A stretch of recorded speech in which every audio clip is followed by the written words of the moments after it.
আমরা বন্ধু ছিলাম না, আবার প্রেমিক প্রেমিকাও ছিলাম না। আমরা ছিলাম ওই দুটোর মাঝখানের একটা ধূসর জায়গায়, যেখানে মায়া আছে কিন্তু কোনো নাম নেই। তোমাকে ভালোবাসি বলার অধিকার আমার ছিল না। আমি সবসময় ভয়ে থাকতাম, বেশি কাছে গেলে যদি তোমাকে হারিয়ে ফেলি। তাই আমি কুল থাকার অভিনয় করে গেছি।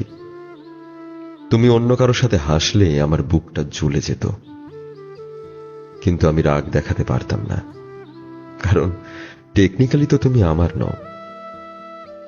কত রাত জেগে টাইপ করেছি আমরা আসলে কি, কিন্তু বাটনটা আর চাপা হয়নি।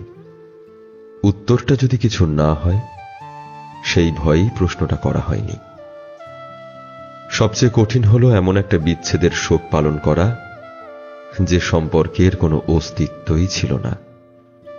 তুমি আমার জীবনের সেই অধ্যায় যার কোনো শিরোনাম নেই। তুমি আমার জীবনের অলমোস্ট লাভার হয়েই রয়ে গেলে।